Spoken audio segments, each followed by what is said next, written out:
Hey everyone, different intro for you today. I just wanted to give everyone a heads up that this is the last episode of season 2 of House of Stone. We will be back in a few weeks in the spring for season 3. I love doing this podcast. I will not stop. So please enjoy this last episode of season 2. I will maybe have some bonus episodes coming at you in the next couple weeks as well. Haven't decided yet. We'll see how I feel, This week's episode is with Tyler Lemco. You know him, you love him. If you don't know him, you will love him. We talk about controversial opinions, but we went so off topic that we started talking about snails, and that's the best thing ever. So please enjoy this episode. If you want to see me do stand-up, please go to my Instagram. I've posted a whole list there. And if you haven't liked and subscribed to this one, to this season, to this podcast, please do so. Also follow At a Horrific Evening podcast with Abby and Fernando. We have a lot of fun doing that podcast as well. Okay, I'm going to shut up. All right, bye.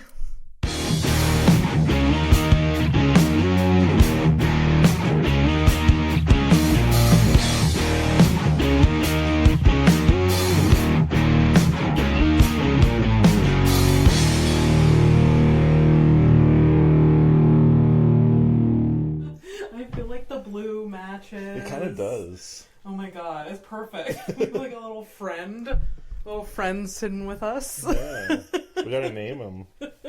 What is his name? Leave a comment in the section. Yeah, what is this little angel? He looks like a Sebastian to me. Sebastian. No? Yes, that's a very typical cat name though, but he does look like Sebastian. There's like something quite like regal to him. Yeah, he looks very important. regal. He looks like he has a British accent. Yeah, he looks like I work for him. Yeah. He has funds. Yeah. He works in corporate. Yeah, he didn't earn it. It's his parents. No, it's a Nepo baby cat. Yeah. Oh my god, I love it so much. All right. Welcome to House of Stone, the podcast where everyone has a story and we get into the nitty-gritty of it all. Today, guest Tyler Lemco. Hey. The one and only. How's it going? It's going well. It's going real well. Things are great. Thanks for having me. Oh, no problem. I've been wanting to have you for so long. I just showed up 45 minutes early. Yes. Some people are tardy. This guy shows up early. The most prompt guest. Literally, that's so going to be the title of the episode. The most prompt guest. I am a very early person, always. I really pride myself on being punctual. Like, if I say I'll be there at 3, yeah, I'll, like, wait in the car a few minutes to show up at 3. Oh, yeah. That's why I was like, if I got here, we called this for 4. Yeah. I figure if I park at, like, 3:50, I'll wait around and, like, walk slowly to the door. Yeah. But I was here, like, so early that I was like, should I go grab a snack or something or just come in? No, just come. I'm always ready. Okay, so cool. Early. I was just sitting in here playing Candy Crush, oh, nice. to be honest, and just like, I already set everything up. Yeah, it's a Saturday. I didn't have anything else on the schedule. Hanging. I already did my laundry today. Nice. So everything. Doesn't that suck? It's laundry? Laundry? Tyler, life is just chores. What's up with that? Just chores. It's like every time I do the dishes, everything dirty again away. Yeah. What's up with that? Because you're living life. Oh, God. It's not fun. It's not fun. However, laundry is the one chore that I actually enjoy doing. Really? Yeah. What about it? I just love the routine of it. I love folding laundry. I love, like, separate. It's just very, like, step I could see that. Focused. Yeah. I don't know. No, I could see that. But I know that people hate it. Like, I hate doing dishes. Like, no. I just delegate that to my roommate, aka my boyfriend. Excellent. Perfect. And I'll do, like, I will wash all his underwear, dirty underwear. If he does all the dishes, like, fuck that. That's a great deal. Yeah. So that's what I recommend with a partner, is just, like, delegate the shit you don't want. Yeah, negotiate it. Yeah. Yeah, absolutely, absolutely. Well, today's starting topic, we always start with a topic. Actually, no. Backtrack. We're going to start with your bio. Oh. The bio that you sent me. Okay. The bio that you will tell me after whether it's all true. Okay. You're like, yeah, it's all true. Stuff. I mean, that's all true stuff. It's like it's amazing. Thank you. So Dr. Tyler Lemco. Okay, so that is recently true. That I recently splurged the $35 at the Universal Life Church and I got a doctorate of metaphysics, so I'm not in any legal trouble when I say doctor anymore. Really? Yeah. You can pay to have that title? The difficult part of being a doctor is getting the MD at the end. Yes. The DR at the beginning is super easy. You could just do it. Didn't know that. Yeah. Okay, so Fun fact. legit doctor, Tyler Lemco, is an artist, writer, comedian, and heartthrob. Yeah. With well over 1 billion total online video views through multitude of projects. He's written for an array of major outlets such as Vice, National Lampoon, and Playboy.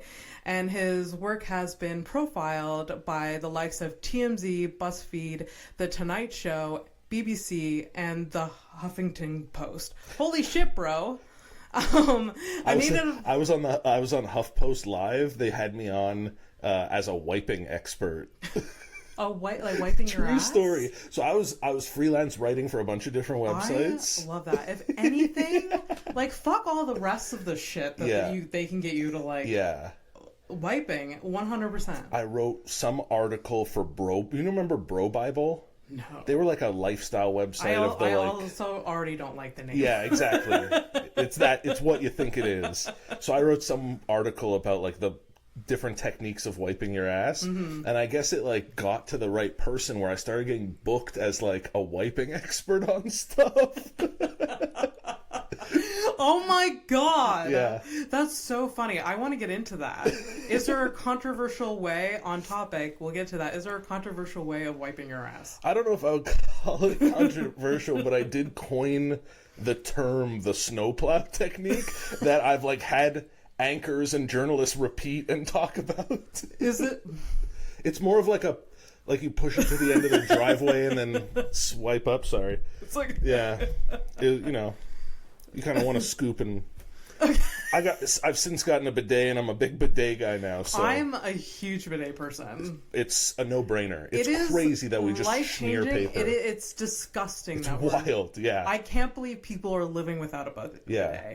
Like, pay $60, get a bidet, you'll change your life. You'll really save will. Money in toilet paper at the end of your 1,000%. And you'll be more comfortable, it's more efficient, it's better. Like, it's probably, here's a controversial opinion, it's the best thing I've ever spent money on.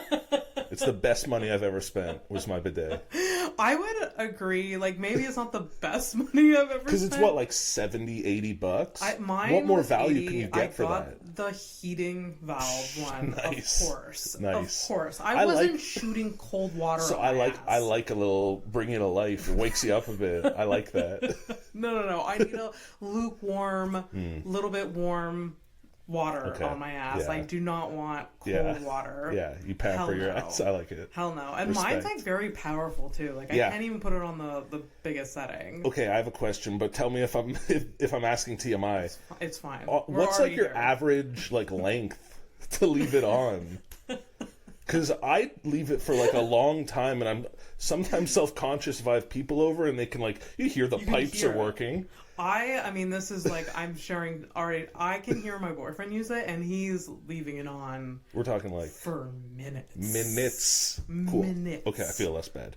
Like... I'll go like a minute and feel like, okay, we're done. Yeah. And I totally understand that. Yeah. You're just like, it's a good feeling. Anything over a minute, buy me dinner, you know?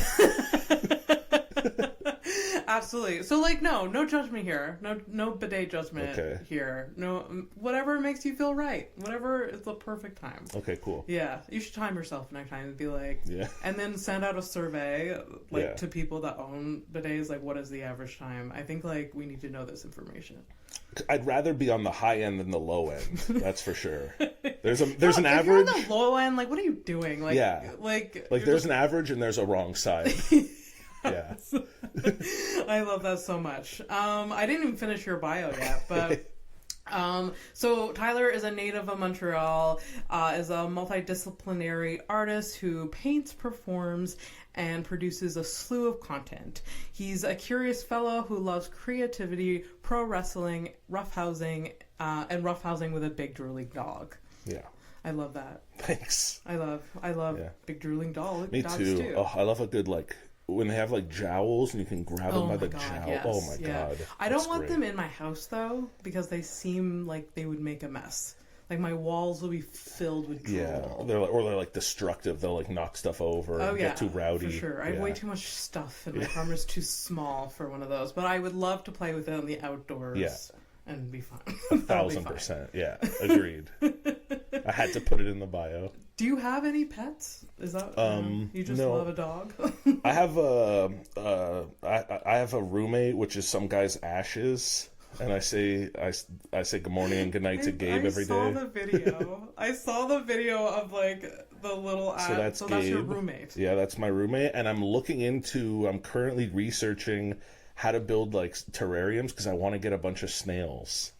Snails? Yeah, I want snails. I read what the snail's diet is, and it's like the same as the stuff I eat. So I figure like I'm home all day, I might as well like have lunch companions. Are they? I wonder if they're like affectionate in any way. A snail. The research says no, but I feel like I could win them over. You know, I feel like I could find a connection. I think so. Yeah. I mean, there's people that have like pet snakes and turtles, and they don't seem like.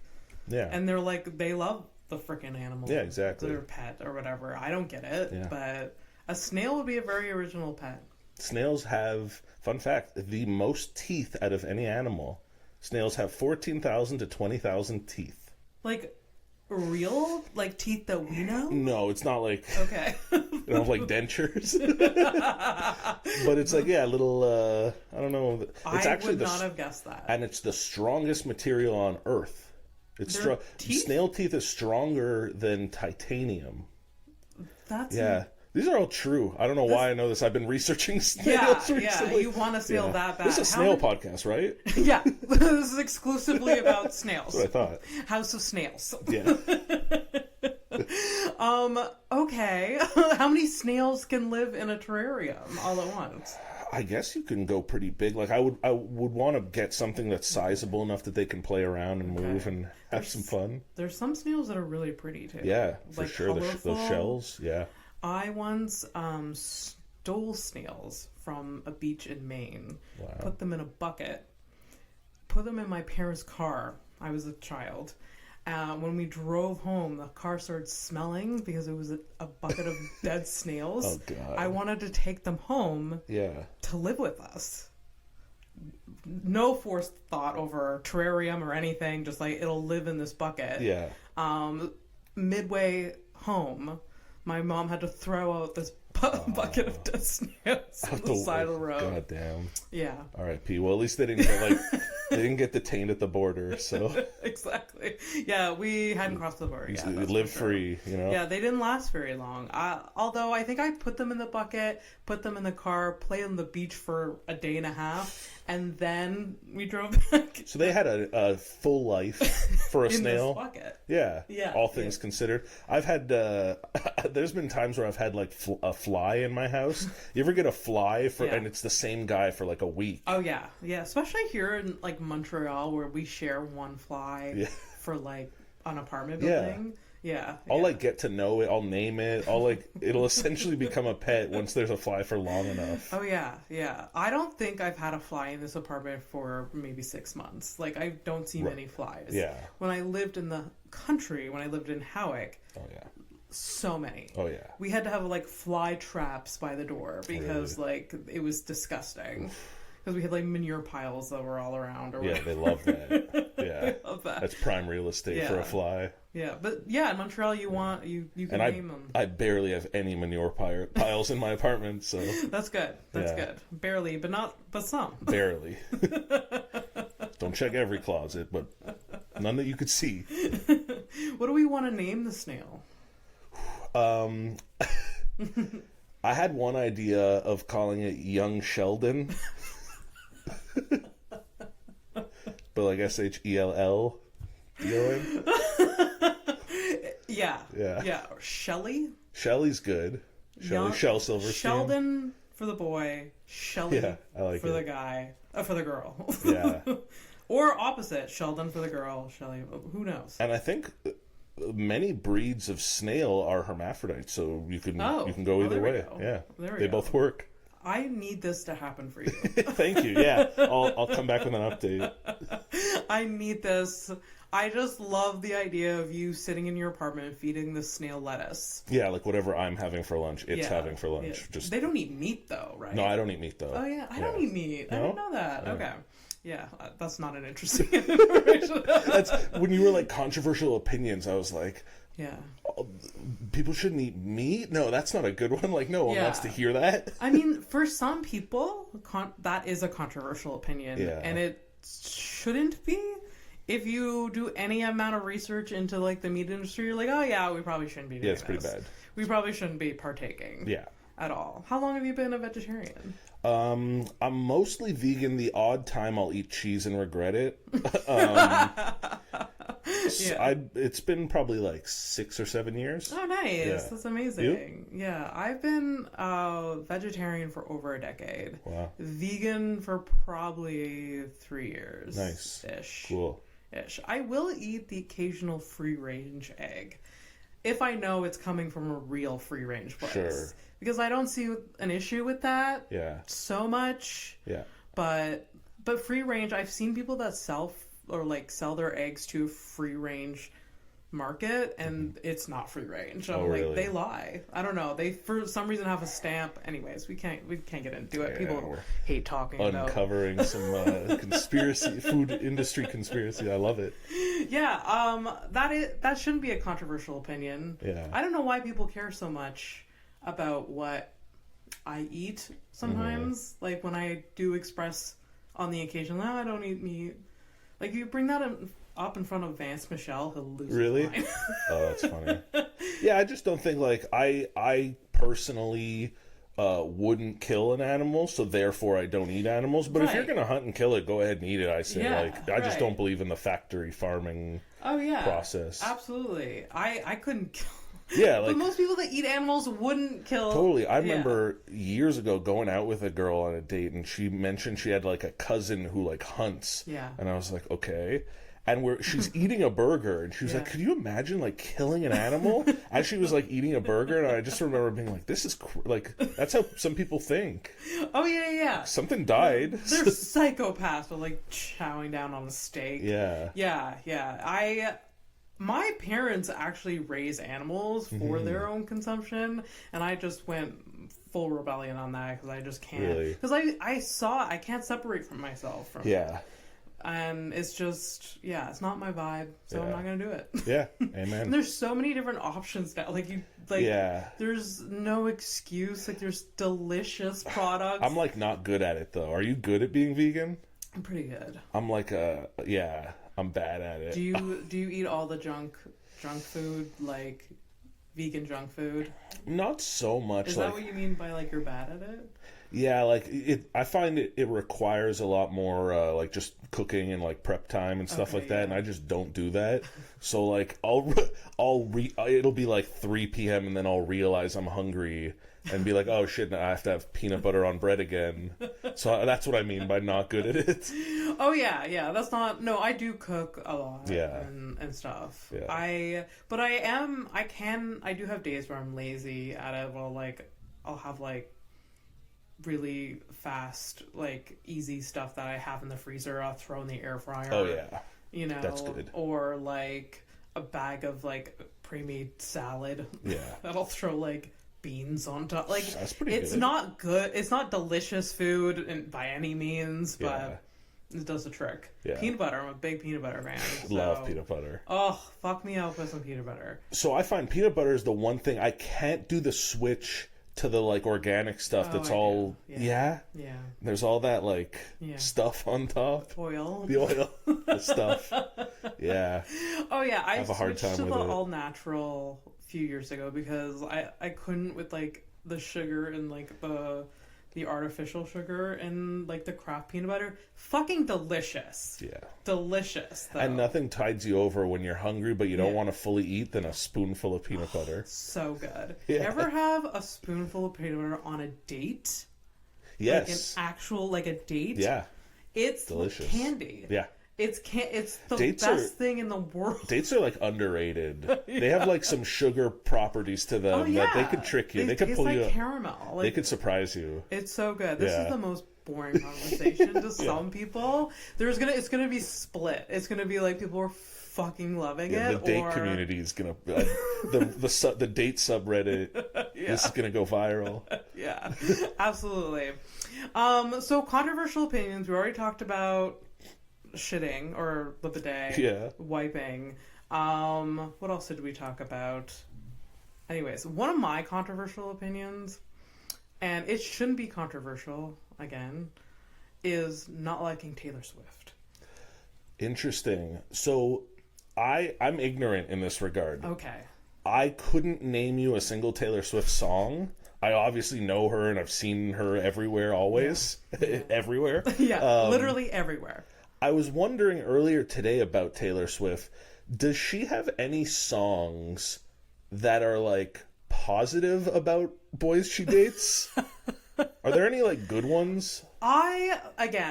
Okay. Well, I'm kind of like you where I don't really know her like catalog, but the stuff I hear don't really love. I think as a person, she's not a nice person. The information I'm getting from her, like she seems all like nice, like, but then some of her behaviors are a little bit like whenever a famous person is A, that famous, and B, that like seemingly good, something's fishy. I get that with The Rock sometimes. I'm like, there's something perfect about that. There's The Rock too. There's something off about there's a him. Darkness. There's probably something really when you're that big, you've done like bad to people. You have to have, I think. Yeah, there's someone he's paying off. Yeah, for sure. Yeah, I don't know. But yeah, Taylor takes like the PJ to Starbucks. Yes. Yeah. Not a good vibe. Although, if I had that much money, would I take a private jet to like the local Target just to walk around? Of course I would. Of course, probably not, but of course I would. No, I just think like there's certain behavior. Like I think her music is okay. I'm not like she works hard, she whatever. Like, but like as a person, I think she does play the victim a lot. And Swifties, her fan will attack most people. Oh yeah, they're rabid, eh? They go crazy. Yeah. They made like one mediocre football player like the biggest star in the league. Oh my god, yeah. That's like happening tomorrow. Like the Super Bowl. She's gonna win it. I don't. She's gonna win it. I swear. I'm putting all my money on Taylor. Taylor Swift, not on whoever else is playing. And the Kelseys. Yeah. I mean, I'm here for the gossip about them. I'm here for watching any tabloid shit about it, but like I don't think deep down I don't think she's a great person. I feel like she kind of took over as like the headline person. I think like for a good decade Kim like kind of dominated. Oh, yeah. Kim K. Yeah, and I feel like Taylor's like the person now. Kanye had his time. Yeah. He's coming back though. Who's coming back? Kanye. Is he coming back? He has an album coming out. Yeah. Okay. He makes me nervous because I feel like he's unstable. He does. Well, there's been a lot of evidence towards him. I love him, but unstable. I loved like early Kanye music. Yeah. Like so good. I actually find there's been for me, I didn't love him at first, but I loved the music he made. Yeah. And there was sort of a parallel switch at some point for me where I stopped really loving the music he makes, but I love the guy.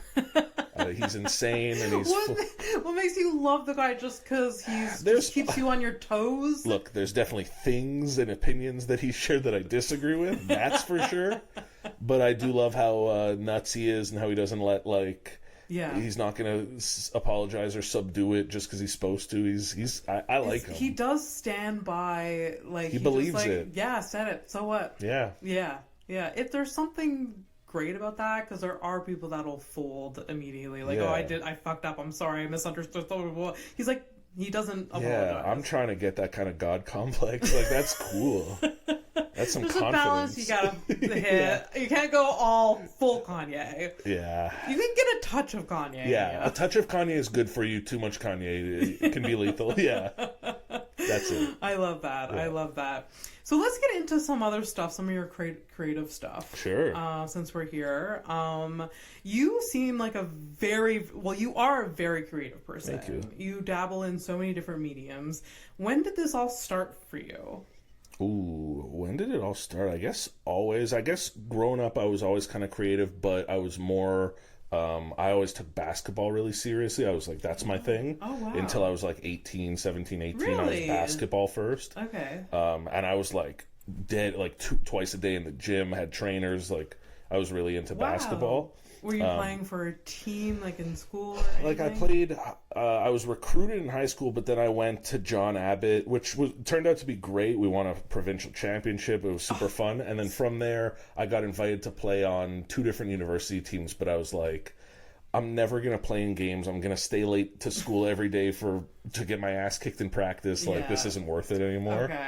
Okay. So I stopped, and that's when, within like a year of kind of the basketball dream dying, or within like 2 years, Epic Mealtime took off. Right. So it was like, there was a time in between where I was like kind of just going to school, not doing much. Okay. But then I got busy with that, and it's kind of just been like a jumping from thing to thing ever since. Did you know those Epic Mealtime people? Like, were they your friends? Yeah, we were all buds. We all shit. lived within like 3 blocks of one another. Oh my god, that's amazing. Yeah, and what was like? I mean, I remember. I watched some of it years ago. Like, did you partake in? Like, was just part of the content part? Oh yeah, I was like, I was on camera. I was involved in production. I was writing all the scripts. I was running all the socials. I was like, doing a lot. They were like huge. It got big. It was crazy. I feel like they are like still like the Harvey, the main guy. Harley. God. He's still like pretty popular, right? I think so. I don't know what he's up to now, but he's not making. I think, does he make content anymore? I don't know.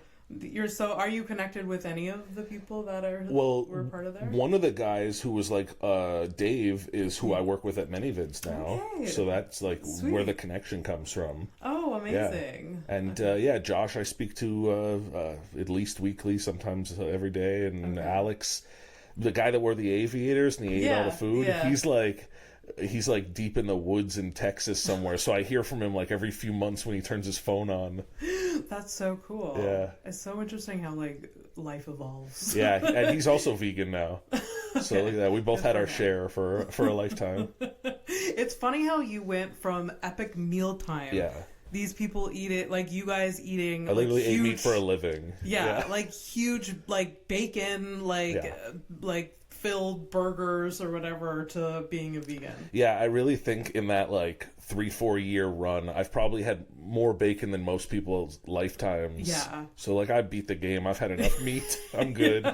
You filled your quota. Yeah, exactly. This lifetime. Definitely. Oh my god.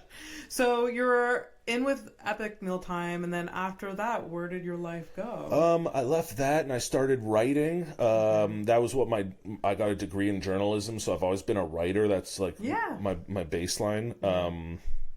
I started writing for Playboy and Ask Men and all those like sites that you listed. I did that for a while, and kind of just been bouncing around. I've gotten a couple roles at different like creative director jobs and different head of content at different companies and shit. Like I've definitely had my fair share of those corporate jobs too. Okay. But pretty much just been like 15 years of making shit. That's why I never know when someone's like, "What's your like a job title?" I have no idea. You just make stuff, jump around to different things. Yeah, I just make what I feel like making, and it's been working out. That's the motto. And I mean, a few years ago, you decided to start doing some comedy. Yeah, and then you got pulled into us, our community. Yeah, it's been awesome. Pulled in, sucked in hard. Yeah, I love it. It's been great. What made you go like on stage for the first time? It's just I've been in comedy I had been in comedy for a decade prior, like just as a writer and producing different web content and scripts, writing scripts and shit like that. And stand up was always just like one of those Swiss Army tools that I was like, that would be a fun one to try. That's something I wanted to add to the repertoire. And it was actually Reese Turner who saw me at a show somewhere, and we started chatting, and he convinced me to do, he used to do those smoke sessions. Yeah. He convinced me to do one of those, and I have a very love-hate relationship with stand-up, because from the first minute of doing it, I was very aware that, like, oh, this is addictive as hell. Yeah. That immediate, like, I'm used to producing something, and then you put it out, you wait and see how it performs, and then that you get immediate an instant reaction whether you're doing the joke is doing well, or like the audience likes you. So it's very addictive. It's addictive. That it's like such a call and response. It's so it's scary to me. Is that why you have a love-hate relationship with it?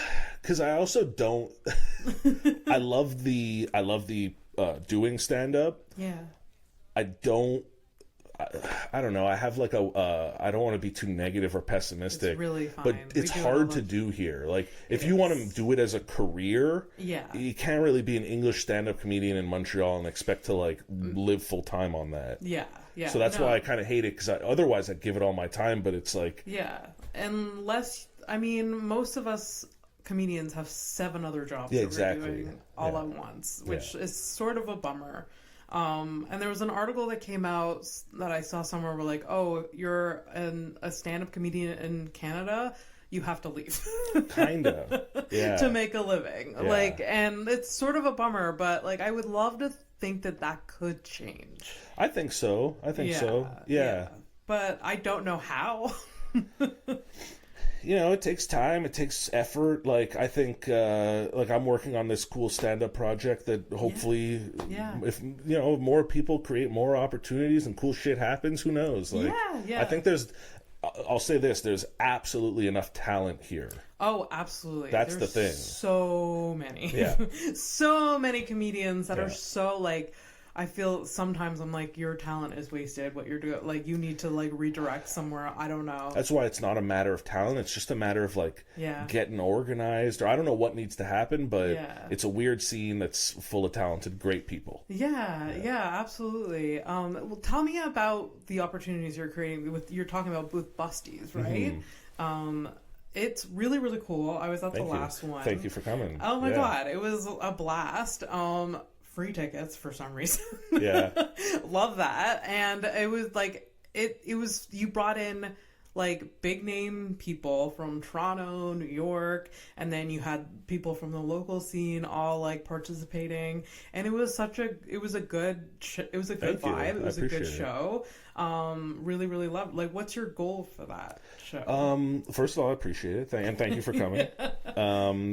I think selfishly, if I can get some Montreal comedians on stage with some out-of-towners and joke around together, and we're sharing space and time and creating some content, I think only good things can happen. I'm very grateful to be in a position where I'm, like, producing this for a company that has a budget to bring in some talented people and produce it right, and with it looks good, and the space is cool. The space is so cool. Thank you. I can't get over it. It's what you're doing with ManyVids. I love working with them too. Incredible. Thank you. But I love how you're mixing, like, out of towners, big name, like, and I love the idea, like, you had 3 or 4 out of town comedians do some time, and then you had sort of like a panel-esque thing. Yeah, because what I learned very quickly when I started doing this, the original idea was just do stand-up. Yeah. And then I got a lot of pushback about, like, burning material, which is understandable for sure. If they're going to come and it's filmed and we're releasing it and we're posting it. Yeah.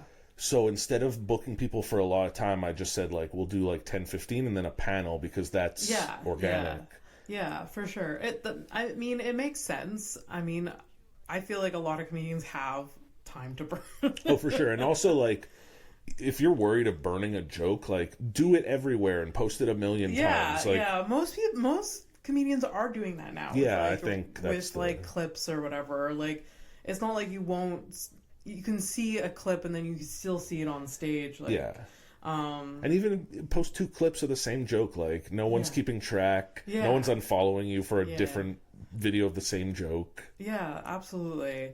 I don't know. Anyways, it's all, for some reason, it feels like the way where we are now in stand-up is just like, just put out content, the more the better. Yeah. Which kind of gets exhausting at the end of the day.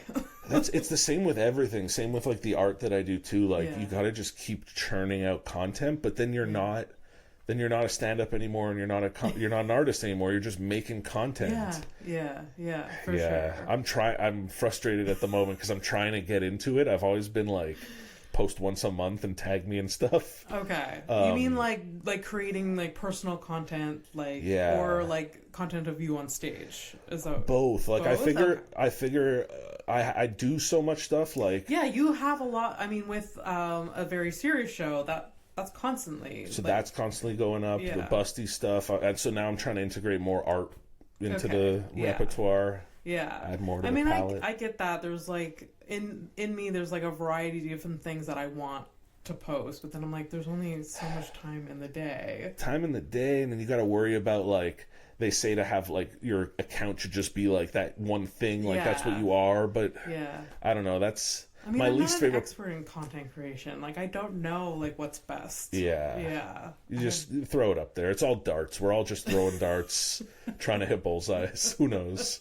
It's true. We're just trying to get that one video. But even that, like you get, let's say you get this clip. You post a clip of this, and it gets 20 million views. Like tomorrow, that's nothing. It's true. It doesn't matter. It's so true. Like when I started in 2010, when Epic Mealtime like started getting rolling, getting 1 million views every week was like a huge deal. That is a huge deal. I think you were the only YouTube channel in Montreal or Canada that was doing that. And we were the only show on YouTube. There was YouTubers, but we were the first show. Yeah. And when we started getting those views, it was like a huge deal. Whereas now I feel like if you get 1 million views every week, like so what? Especially if it's on like TikTok or one of these platforms that don't really pay you. Like what does that get you? Sometimes it leads to more followers, but then those followers don't last that much. They're not actually like invested in like the next video. Just everyone goes viral. Like everyone gets a viral video at some point. It's true. I mean, and it's kind of like that's why I feel like that's why I get in my head and be like, oh, I don't have to do this. Because like, what is it worth it? Yeah, because I think what matters way more than something going viral is you have a project, there's a brand to it, there's consistency. And I have like consistent people that watch or listen to the whole episode. So like, that's what matters more. I'm doing it for you guys. Yes. No, but that is it. Like you only need a couple of fans. You don't need 20 million followers. No. That means. And your life's bad. I value that so much more, but... Nah, then you gotta take private jets to Starbucks, then life's bad. But maybe one day. Maybe one day. Well, talk to me about a very serious show, because I think that's really cool. It's with Many Vids again, and you are... I mean, you've had now 4 seasons? You're on the 4th? We're on the 5th now. 5th season. Yeah.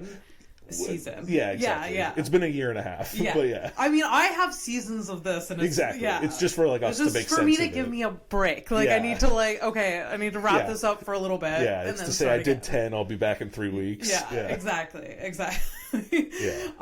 So season 5.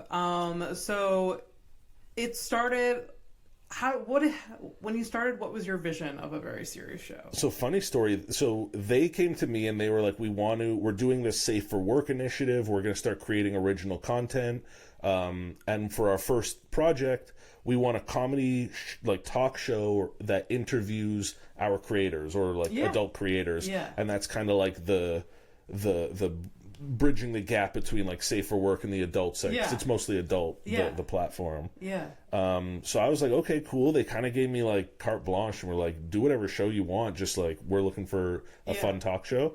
So I spent weeks on a show that I called Slumber Party, and it was going to be in like sleeping bags with pillows everywhere, and it was going to be like a full sleepover vibe.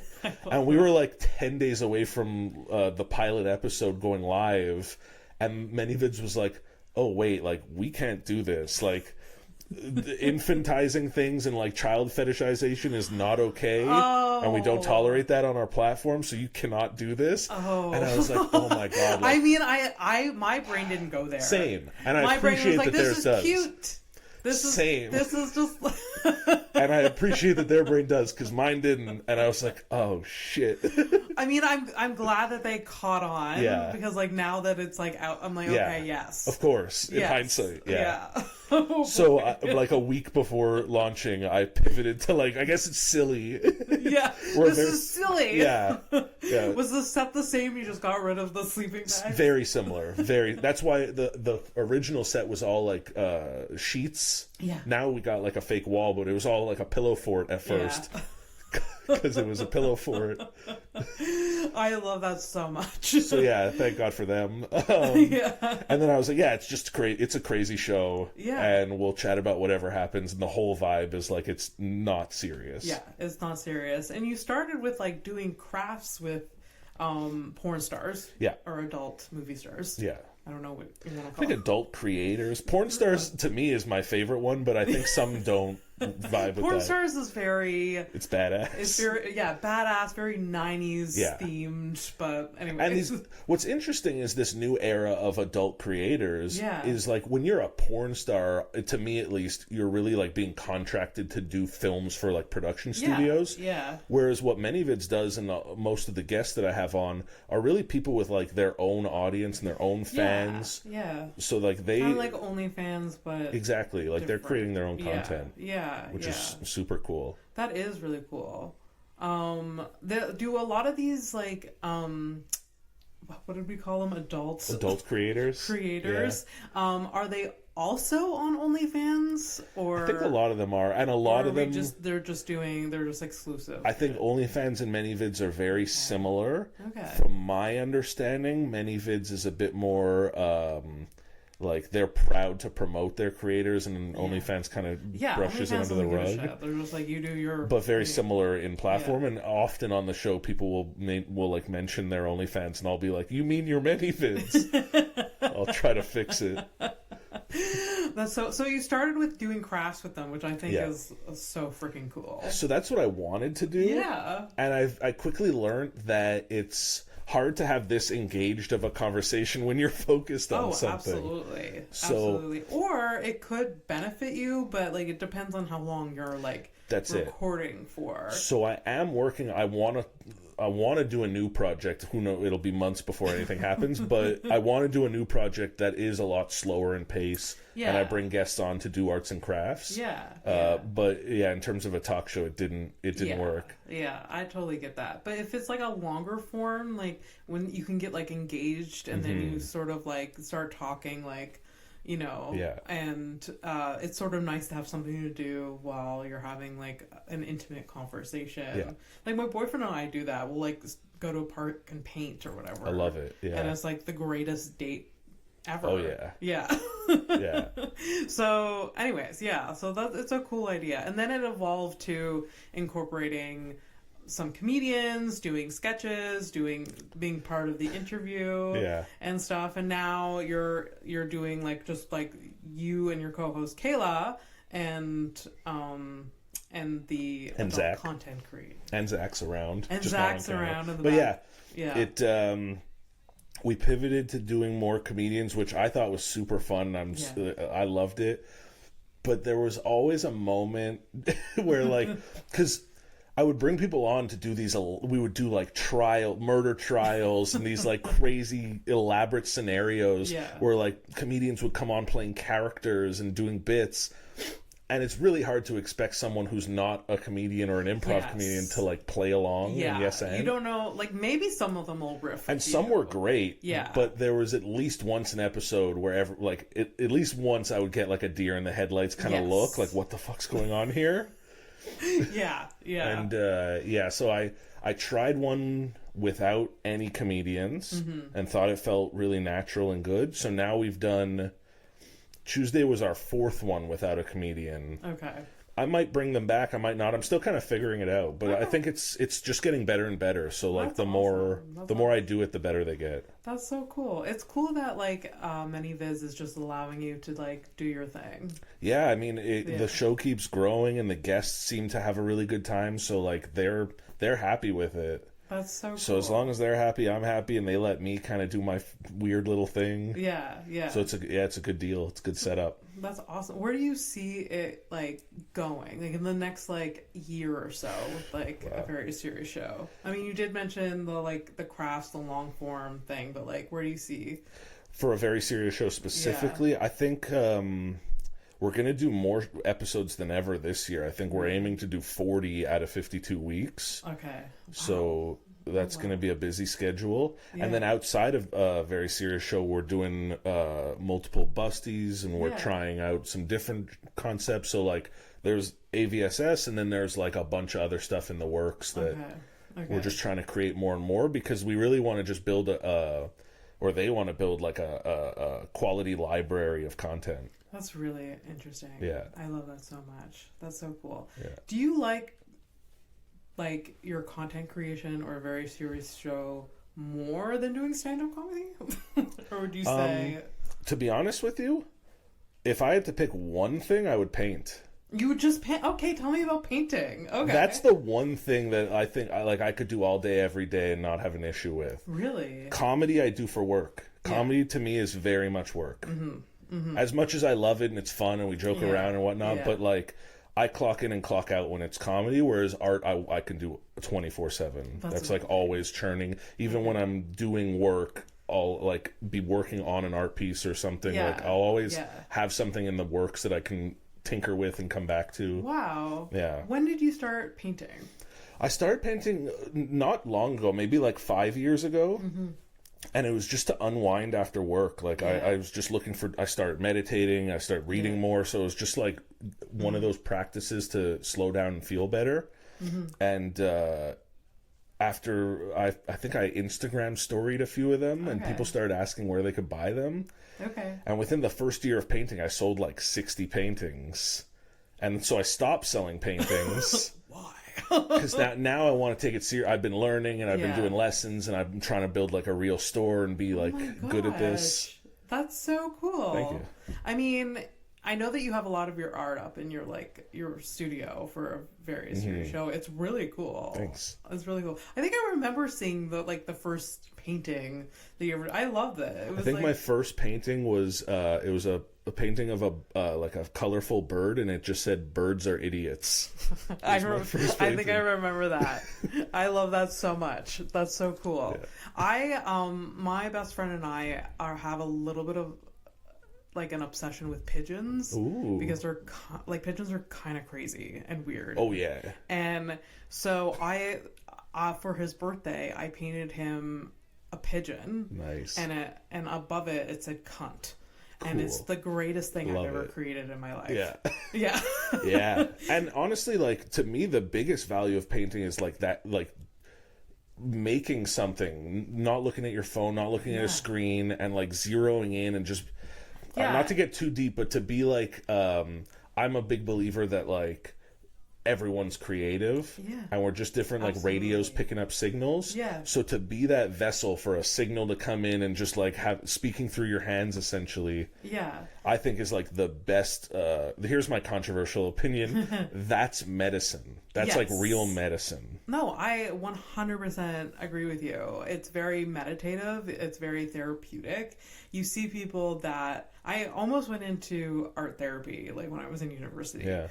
Because it's like you see people like pick up a brush or like, you know, a crayon or whatever, and like you can see like their hesitation right away, and they're like years of baggage comes up, like, oh, I can't do this, that like, you can't I'm vocalize wasting too. my time, whatever. And it's just like no, just fucking do it. Fucking go, let go of things, and then doesn't need to be good, doesn't need to be finished, nothing. You don't have to finish this. It could be complete garbage.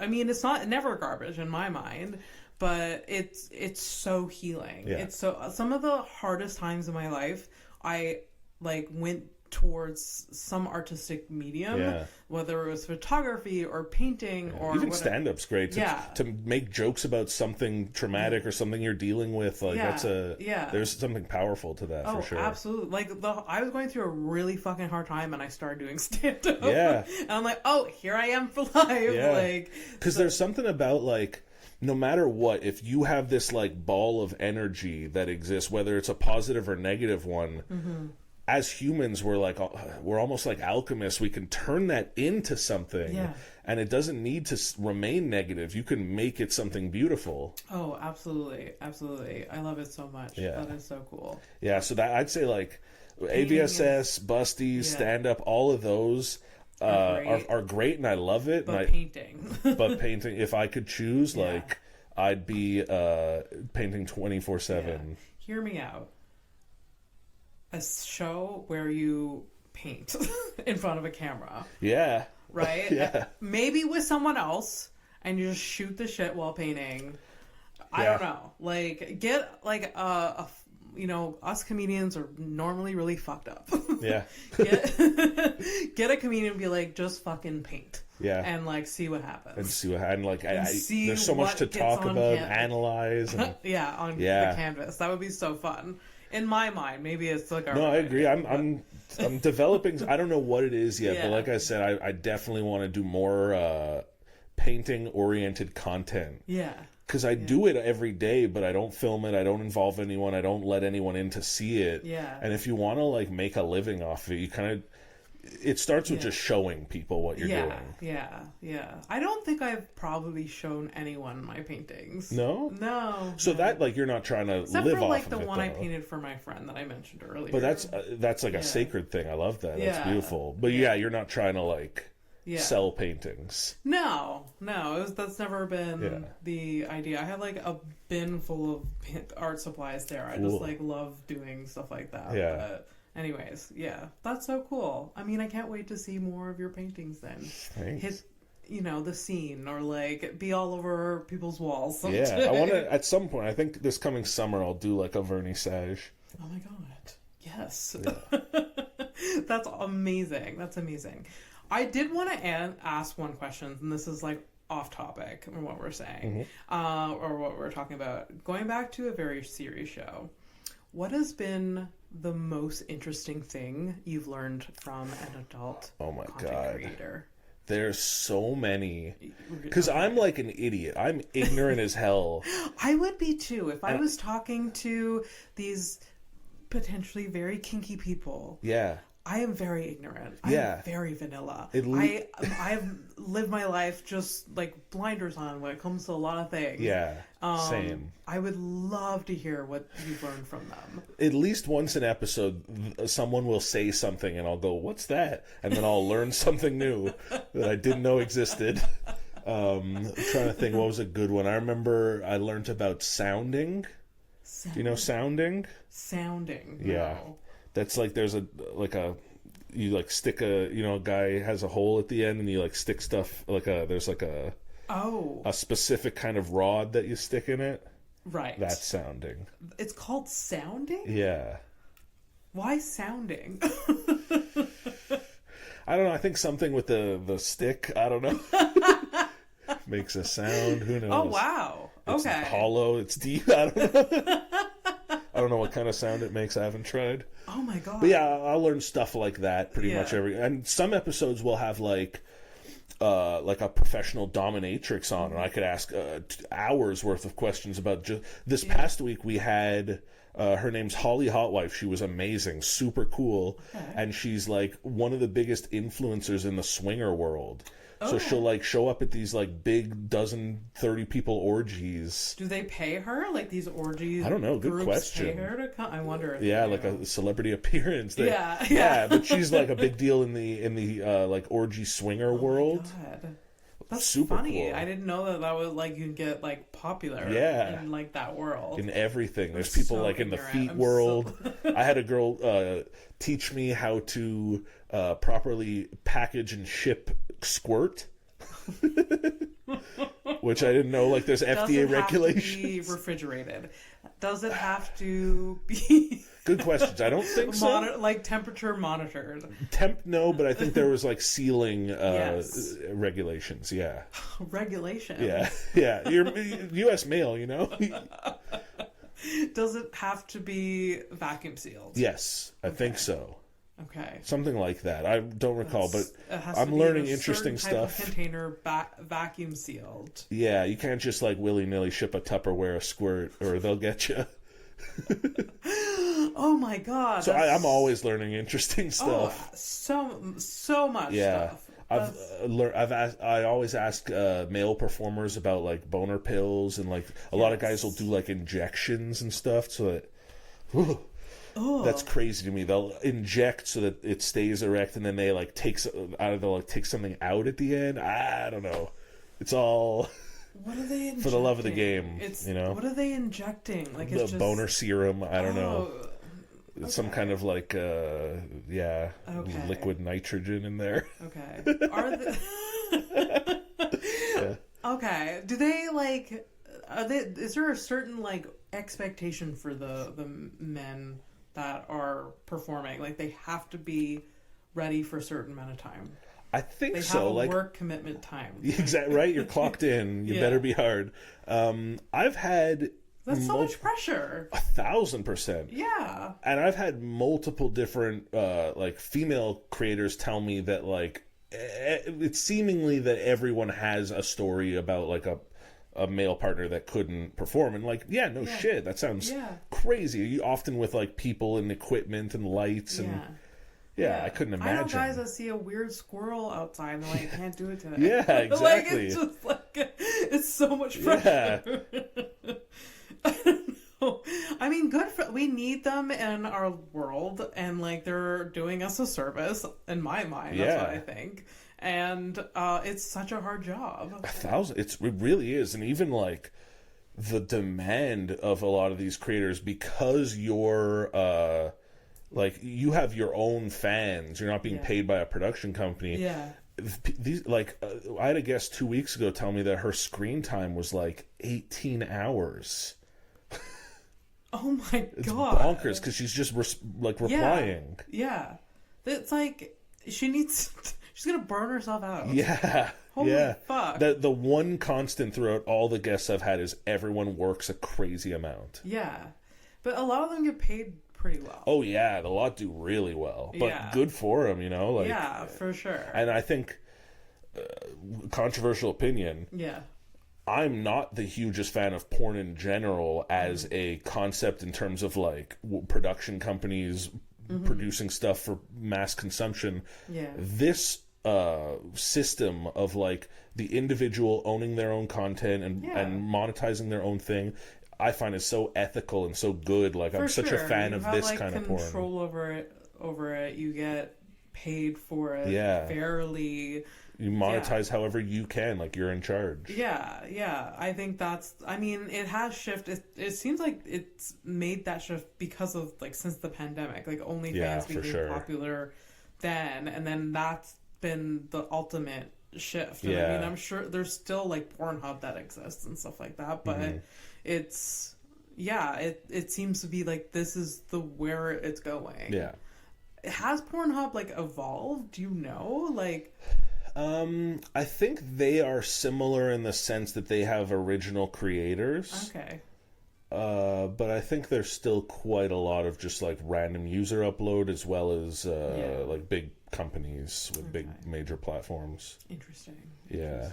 Okay. Well, thank you for talking to me about porn. I'm like a year and a half in, and I'm teaching me about all of these things. Yeah, it's fun. It's a cool creative world that I'm grateful to be in now. Absolutely, it's so cool. Yeah, like I said, I'm super ignorant when it comes to like hosting the show or even knowing about the porn world. I often feel like bad. I don't know a lot about this, but I'm just like. Do you do a lot of research before, like? I'll research the guests and what they've done so that I have questions to ask. For sure. But yeah, there's always stuff that I just don't know. There's always stuff that you can't be prepared for. Yeah, for sure. Well, it's cool. One day you'll be an expert, I guess. I guess. Yeah. Or maybe not, because there's so much that you need to know. There's I don't so know. much. Yeah. There's so much out there. It's like endless. Yeah. But anyways. It's really cool, though. It's really awesome. That's awesome. Well, we do have to wrap up. I had a bunch of different questions to ask you. Wow. It's been like more than an hour, but it's been really, really fun. We always end the episode with 2 questions. The 2 questions is, what is the hardest thing you've ever been through, and what are you most passionate about? Which you've already answered. Yeah, most passionate I'll just put creativity as a whole. Yeah. Creativity. Very creative try person. it. Yeah, do it, try it, love it. It's great. It doesn't matter what it is or how it looks or what it is. Just it feels try like it. that is your priority in life. Is just to be creative and create things. Yeah. Yeah, that and what I've been thinking about a lot recently is how to engage more, like how to get more people into it. Because I really do believe in the like healing positive elements of it. Yeah. So how do I kind of like spread that gospel more? Yeah. And stuff like this, I appreciate every opportunity to talk about it. Oh my gosh, I love talking about. I love talking about art in general. I love talking about stand-up comedy and like content creation. I mean, this podcast. I feel like, it's evolved to like, okay, let's put the Montreal comedy scene or people attached to it, like put them out there. Yeah, give them let's a platform. Talk about it, or let's talk about them. So that I just wanted to create a platform or something. I love that. Hell yeah. For us. Hell yeah. Yeah. That's amazing. And yeah, that's if everyone was on that page, like we'd all be raising each other up there. I think so. I think a lot of us are, but a lot of us aren't as well. People just are individualistic. I have that tendency as well, but it's good to like not. Yeah. Like switch that. At the end of the day, more outlets and more opportunity is a good thing. Absolutely, absolutely. Well, thank you so much. Thanks. Do you have an answer for the other one, or do we want for hardest thing I've ever endured? It's all been pretty easy. It's all been pretty smooth sailing. That's good. That's good to hear. Yeah. You know, like that's fine. The hardest thing, just staying cool. Well, staying cool, that is a struggle. A daily struggle. Be cool. Yeah. I'm definitely not a cool person. Me neither. Do I want to be though? But that's the thing. Is like, that's how to be cool. It's the whole. But you seem like people like you. You're a cool person. You walk to the beat of your own drum. I'm just unaware of everything around me at all times. That's all. I love that. That's a great way to end the podcast. Before we end, where can people find you? At Lemco on everything. Okay. At a V Serious show. You at Lemco, you'll find all the stuff. You'll find Tyler Lemco. Yeah. Well, thank you to the listeners. Please like and subscribe. You know where to find me, housestonepodcast.com for all the links. And thank you again, Tyler. Thank you. Great. Thank you. Bye.